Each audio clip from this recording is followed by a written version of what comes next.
The silence of deep space can drive a man mad, but the silence of a ship asleep for centuries hides something much more dangerous: judgment.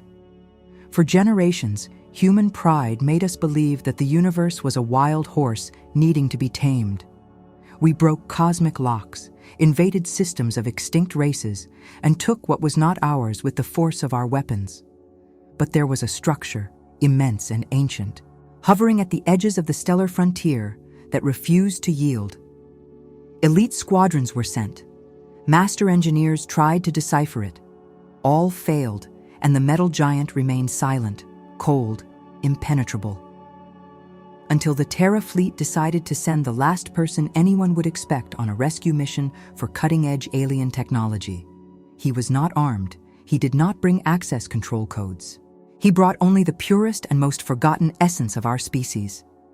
Get ready to discover why brute force failed, and why the most powerful ship in the universe was, in fact, just waiting.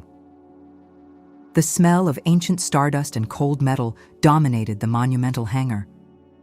Dr. Silas Vance walked slowly, the hem of his white lab coat brushing against the dark, unknown floor. At 60 years of age, he had seen enough of the galaxy to know perfectly well when a place demanded reverence. The vessel, provisionally named Vanguard, was one of those places. A colossal structure whose proportions made modern cruisers look like toys. Unlike the square-jawed military men and aggressive tactics that preceded him, Silas did not carry directional explosives or neural system hacking tools. He carried only his vast curiosity and his two perfectly ordinary human eyes, observing the pitch black that refused to yield to the powerful spotlights of the containment station. Documented legend said the ship had been asleep for 600 years. Not dead, the thermal analysis proved that. Just waiting. Commanders had tried to tame her, forcing access codes through brute force matrices. All failed and were violently rejected by the internal shields. The weight of the silence in the main corridor was almost palpable.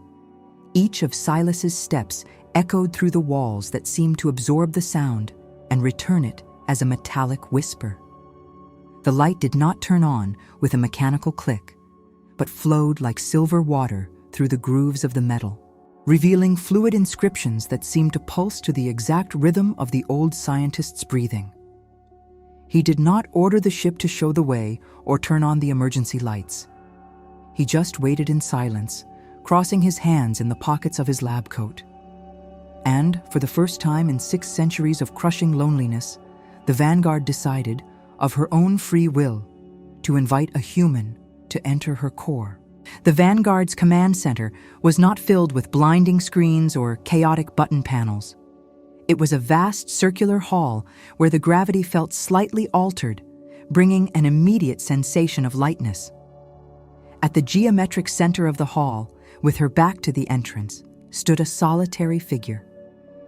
When she turned around, Silas did not find an abstract entity of energy or a faceless artificial intelligence monolith, but an incredibly solid holographic projection. It was a 35-year-old woman wearing a moss-green mechanic's jumpsuit, lightly stained with stellar grease on the sleeves. Her features were strictly humanoid, with 2 attentive brown eyes that analyzed him with a frightening depth. It was a curious interface choice, Silas thought, perhaps an adaptation by the ship itself so as not to intimidate the human mind, mirroring something familiar to facilitate visual communication. "You did not bring submission protocols," the woman said. Her voice was clean, resonating not through the air of the hall, but directly into the scientist's bone structure. "Protocols and codes imply that I want you to obey against your will," Silas replied, keeping his tone calm. "My name is Silas. I am the primary memory interface. You may call me Rhea," she said, wiping her hands on her jumpsuit so naturally that she almost seemed human. "The others who came from TERRA tried to dismantle me digitally.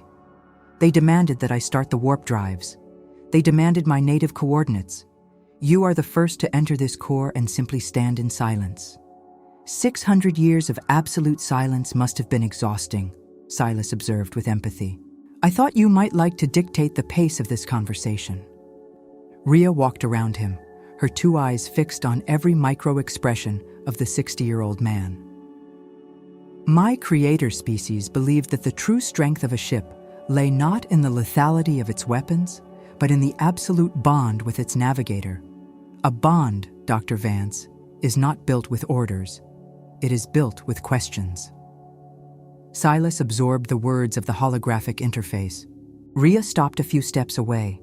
The hall around them began to vibrate at a very low subatomic frequency, a welcoming hum that felt like the stretching of a giant awakening from a long coma. All the previous humans asked what I am capable of, how many worlds I can burn.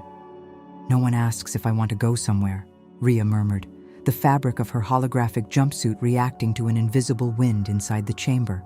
Silas's lab coat swayed slightly with the sudden change in air pressure.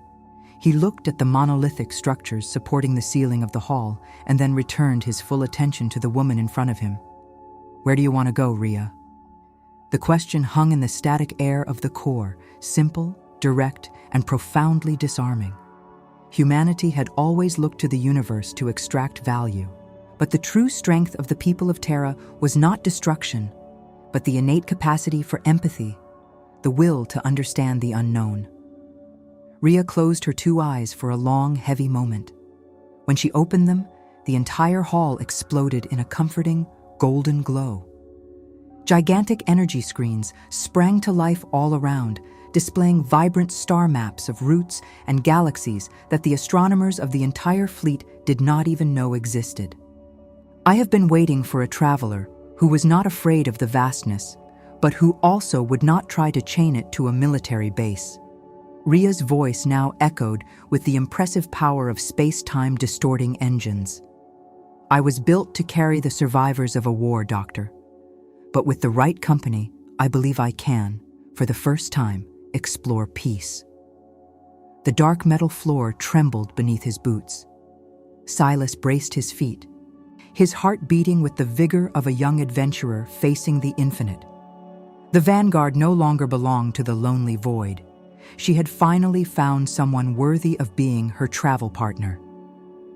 The universe is a dark abyss full of mysteries that, often, cannot be solved with the strength of an army or with fleets of war, but only with the right perspective.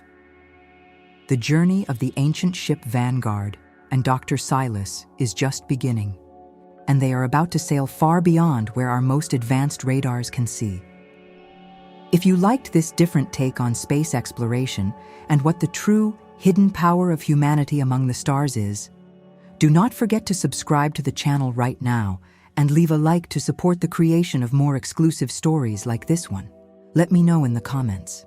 What would you ask if you found an alien ship that had been waiting for you for 600 years? A big hug, and until the next stellar voyage.